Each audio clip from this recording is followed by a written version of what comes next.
Hello दोस्तों, नमस्कार। आपका गुरु शिक्षा क्लासेस में स्वागत है। मैं हूं बीके। आज मैं आपको पढ़ाने आया हूं मैथ के जो चैप्टर में लाया हूं वो अनुपात एवं समानुपात है। इसका मैं पार्ट 5 लाया हूं जो बहुत ही महत्वपूर्ण क्वेश्चन है दोस्तों। तो दोस्तों देखिए क्वेश्चन नंबर 1। यदि ए तथा बी के रकम का अनुपात 4:5 है तथा बी तथा सी के रकम का अनुपात 2:3 है। यदि ए की रकम 800 रुपये है तो सी की रकम क्या होगी? ऐसे प्रश्न दोस्तों परीक्षाओं में पूछे जाते हैं। तो दोस्तों ऐसा कोई प्रश्न आ जाए तो आप ध्यान दें। ऐसे प्रश्नों में दोस्तों ध्यान दें कि पहले हमसे कहा है ए तथा बी के रकम का अनुपात 4:5 है। तो ए अनुपात बी तो कितना दिया गया है? 4:5। फिर बी और सी के रकम का अनुपात बी सी की रकम का अनुपात कितना दे दिया गया है? 2:3 दे दिया गया है दोस्तों। अब दोस्तों सबसे पहले आपको तीनों का अनुपात निकालना आसान सा तो हम काट के सीधे नहीं कर सकते, लेकिन आपको अनुपात निकालना आना चाहिए। तो ऐसा कोई प्रश्न आ जाए दोस्तों तो आप याद रखें ए अनुपात बी अनुपात सी। तो सीधे याद रखें आप कि ए का अनुपात निकालेंगे तो पहले इन दोनों गुणा करेंगे। 4 दूनी 8, ये हो गया। फिर बी का अनुपात निकालेंगे इन दोनों गुणा हो जाएगा। 5 दूनी 10। सी का अनुपात निकालेंगे दोस्तों तो इन दोनों गुणा हो जाएगा। 5 ते 15। अब यहाँ ए की रकम दे दी गई है, कितनी दे दी गई है? 800 रुपये। और इधर अनुपात कितना दे गया? 8। ये चीज ध्यान दें। तो दोस्तों ए की रकम कितनी दी? 800 रुपये। लेकिन यहाँ अनुपात में 8 ही है तो 8 बराबर हम लिख देंगे 800। 8 एकम 8, 8 एकम 8। तो हमारा जो मान आएगा एक अनुपात बराबर आएगा 100। एक अनुपात कितना आएगा? 100। अब हमसे पूछा क्या है दोस्तों? सी की रकम क्या होगी? तो सी का अनुपात क्या हो जाएगा? ये सी है तो सी की रकम ये हो जाएगी सीधे 15। तो सी की रकम तो आप देख सकते हैं 15 है, ये अनुपात में है तो एक अनुपात 100 है तो यहाँ 100 से गुणा कर देंगे तो आपका जो आंसर आएगा 1500 दोस्तों। ये आंसर जो आपका आएगा वो आ जाएगा 1500 रुपये दोस्तों। ये दोस्तों क्या हो जाएगा आंसर दोस्तों। तो ऑप्शन नंबर बी सही है दोस्तों। ऑप्शन नंबर दोस्तों मेरा बी सही है दोस्तों। अगला क्वेश्चन देख लीजिए दोस्तों, जो बहुत ही महत्वपूर्ण परीक्षाओं के लिए बहुत ही महत्वपूर्ण है दोस्तों। आप देख सकते हैं ये प्रश्न ऐसे प्रश्न परीक्षाओं में पूछे जाते हैं। लिखा प्रश्न नंबर 2, 3 संख्याओं का योग तीन संख्याओं का औसत 10 है। पहली संख्या दूसरी संख्या का दोगुना है और दूसरी संख्या तीसरी संख्या का तिगुना है। तो इनमें से सबसे बड़ी संख्या बताएं। अब देखिए ऐसे प्रश्न पूछे जाते हैं परीक्षाओं में। तो ऐसा कोई प्रश्न दोस्तों आ जाए तो इस नियम से लगाएं। 3 संख्याओं को पहले लिखा दिया गया है 3 संख्या का औसत। 3 संख्याओं का औसत 10 है तो ये पहले इनका योग निकालें। तो 10 में इस 3 से गुणा कर दें 30 हो जाएगा। सॉरी रुपये नहीं 30 होगा, केवल संख्याएं 30 है ना। तो अगर यहाँ 4 संख्या पूछता तो 4 से गुणा कर देते, ये योग आ गया। अब प्रश्न कह क्या रहा है उसके अनुसार आधार हम पर चलेंगे। प्रश्न कह रहा है दोस्तों पहली संख्या दूसरी संख्या का दोगुना है। तो पहली संख्या दूसरी संख्या तीसरी संख्या पहले पर डाल लें। और पहली संख्या दूसरी का दुगुना है तो पहली संख्या अगर 1 है, सॉरी दूसरी संख्या अगर 1 है तो पहली संख्या क्या होगी? 2 गुना 2 होगी। फिर क्या दे दिया गया है? दूसरी संख्या तीसरी का तिगुना है। जो दूसरी शर्त दे दी गई है उसने कह दिया है दूसरी संख्या तीसरी का तिगुना है, तो तीसरी मान लेते हैं 1, तो दूसरी संख्या क्या होगी तिगुना, तो यहाँ 3 हो जाएगा। अब एक बार फिर समझ लीजिए दोस्तों, फर्स्ट सेकेंड थर्ड मैंने मान लिया संख्याएं और सेट देखा, ये सेट 1 है, सेट 1 है, ये सेट 2 है, 1 शर्तों को आप देखते हुए प्रश्नों को हल करें। और जब पहली शर्त में कह दिया है पहली संख्या दूसरी का दोगुना है, तो अगर हम दूसरी संख्या को 1 मानेंगे तब इसको 2 गुना करेंगे, 2 हो जाएगी। फिर दूसरी शर्त बता दिया दूसरी संख्या तीसरी संख्या का 3 गुना है, तो तीसरी अगर 1 मानेंगे तभी दूसरी संख्या 3 कर देंगे, तो 3 गुना हो गई। भाई 1 माना तो इसका तिगुना 3 गुना, और दूसरी को 1 माना था तो पहली 2 गुना 2 से गुणा कर देंगे। आप ये समझ चुके हैं दोस्तों। इसके बाद दोस्तों आपको ये याद रखना है ये नियम कि आप इनको हल करने के लिए अब ऐसे संख्याओं को निकालना है, तो ऐसे लाइन खींचने के बाद दोस्तों अगर यहाँ 1 है तो यहाँ खाने में 1 अपनी तरफ से भर सकते हैं हल करने के लिए, यहाँ 3 है तो यहाँ अपनी तरफ से 3 भर सकते हैं।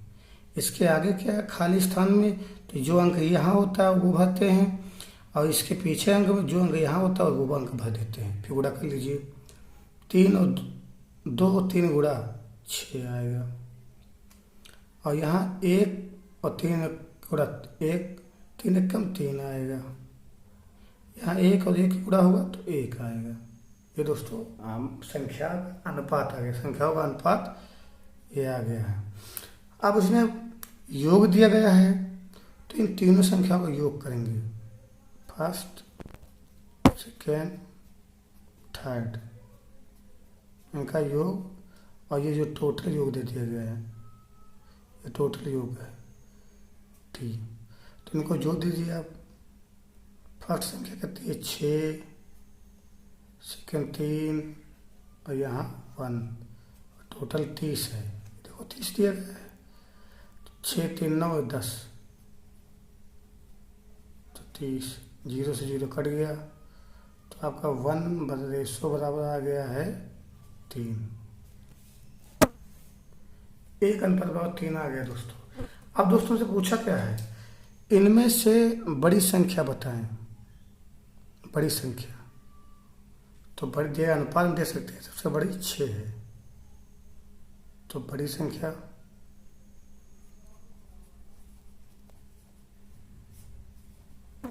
बड़ी संख्या तो 6 है, तो एक अनुपात में 6 दिया गया तो 1 रेशो करता है 3, तो गुणा करेंगे 6 3 18, यही दोस्तों मेरा क्या हो जाएगा आंसर।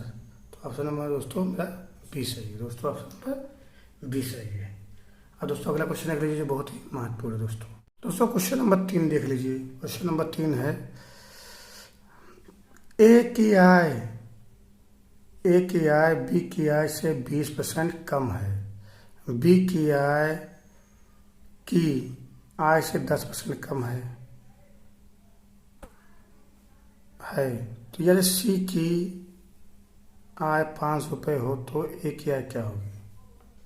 बी की आय सी की आय से 10% कम है, यदि सी की आय 5 रुपये हो तो ए की आय बताइए। ऐसे परीक्षा में पूछे जाते हैं, क्यों? क्योंकि ऐसे प्रश्नों को आप कंफ्यूज होंगे, और ये एग्जामिनर चाहता है कि आप कंफ्यूज होंगे तभी तो इन प्रश्नों को आप फंसेंगे, नहीं लगा पाएंगे, इसलिए एग्जामिनर ऐसे प्रश्न देता है। तो आप दोस्तों इस चीज़ को ध्यान दें कि ऐसा कोई प्रश्न आ जाए तो आप इसे नियम लगाएं जो मैं नियम बता रहा हूँ, कम समय में आसानी से आंसर आप ले आएंगे दोस्तों। अब देख लीजिए दोस्तों, अब आपको इसमें ए अनुपात बी अनुपात सी, अब जैसे प्रश्न कह रहा है वैसे करें। ए की आय बी की आय से 20% कम है, तो अगर बी हम 100 मान लेंगे, क्योंकि परसेंटेज हमेशा 100 पे माना जाता है, तो ए क्या है, बी क्या है, से 20 कम, 20% कम, तो इसका मतलब 100 से 20 कम, तो यहाँ क्या बचेगा 80। 100 से 20 कम 80 हो जाएगा, 100 से 20 कम 80। ये शायद पहली हो गई, ये शायद 1 की कंडीशन 1 हो गई। फिर कहा है बी की आय सी की आय से 10% कम है, तो बी की आय सी की आय से कम, तो सी 2 याद रखें 2 बताया गया है, तो 2 के सामने लिखेंगे। तो उसने कहा है बी की आय सी की आय से 10% कम है, तो अगर मैं यहाँ पर 100 मानूंगा तभी 10% करूँगा, 100 से 10% कम, तो यहाँ 90% बचेगा, इनके बीच क्या बचेगा 90%। भाई प्रतिशत को अगर बात की जाए तो 100 पे मानते हैं, 100 मानते हैं। अगर 20% कम है तो 100 से 20 कम हो जाएगा 80, और 10% कम है तो 100 से ही 10 कम होगा 90%। क्या कहने का मतलब प्रश्न ये है।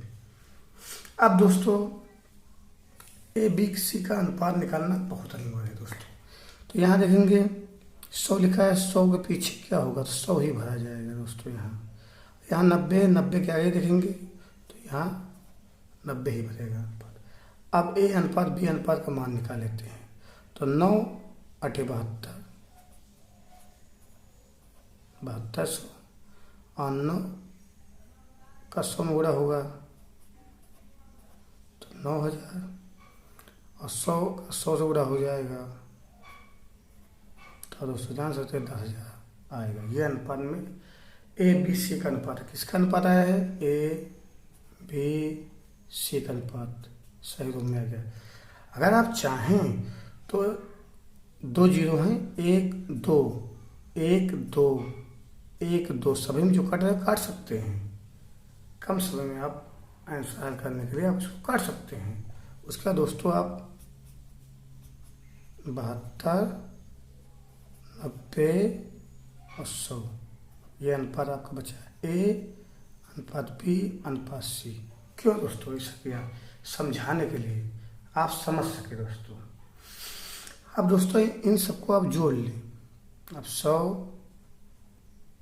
और 90 और 72 को आप योग कर लें, चाहे तो योग कर लें। देखिए यहाँ तो साफ शब्द दिया गया है, सी की आय 500 रुपये है, सी की आय 500 रुपये है, तो यहाँ सी की आय क्या है 100 दिया गया है, तो आप लिख लें 100 बराबर 500, क्योंकि सी की आय दी गई है और सी की आय यहाँ क्या है, ए की 72 आई है, बी का 90 आई है, सी की 100 आई है, तो ये जीरो आप काट सकते हैं। तो सीधे 1 रेशो कितना आया है 5, एक अनुपात बड़ा करना है 5। मतलब पूछा क्या है दोस्तों, ए की आय कितनी होगी, ए मतलब 72 ये दिया है इसकी आय, तो जो आंसर निकालेंगे दोस्तों ए की आय, तो आप देख सकते हैं 72 है तो 72, और जहाँ पे सोया अनुपात 5 दे दिया गया तो 5 कर दिए गुणा, तो करेंगे तो 5 2 10 0, 5 तो 35 से 36, 360 रुपये आएगा दोस्तों, 360। तो ऑप्शन नंबर दोस्तों मेरा भी सही हो जाएगा। ऐसे बस दोस्तों दिए जाते हैं घुमा कर, जिससे बच्चा फंसे, एग्जामिनर चाहता है कि आप लोग फंसे, कंफ्यूज हों कि किस प्रकार प्रश्नों को हल किया जाता है। तो दोस्तों आप इसी नियम से हल्के आसानी से प्रश्नों को हल कर सकते हैं। दोस्तों अगला क्वेश्चन देख लीजिए। अगला क्वेश्चन है प्रश्न नंबर 4 दोस्तों।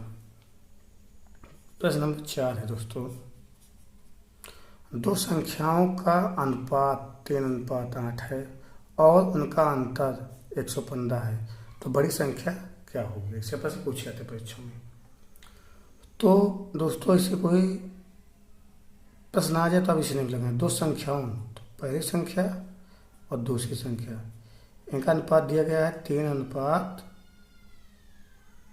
दिया गया है, और उनका अंतर कितना है 115, तो इनका अंतर निकाल लीजिए। तो 8 में से अगर अंतर निकालेंगे 5 घटा देंगे, सॉरी 8 में से 3 घटाएंगे तो 5 बचेगा। और संख्याओं का अंतर,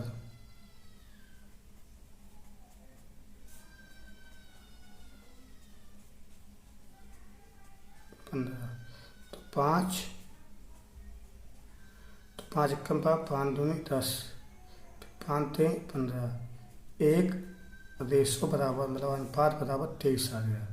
अब बड़ी संख्या पूछा है तो आप देख सकते हो अनुपात में बड़ी कौन है 8, तो आप बड़ी संख्या निकाल लें। बड़ी संख्या तो आप 8 में गुणा कर दें 23 से। 8 थे 24 के 4, 8 में 16 7 18, 184। ये दोस्तों मेरा आंसर हो जाएगा। ऑप्शन नंबर दोस्तों ए सही है। तो दोस्तों मेरा वीडियो अगर आपको पसंद आया हो तो लाइक करें, शेयर करें, सब्सक्राइब करें दोस्तों। थैंक यू दोस्तों।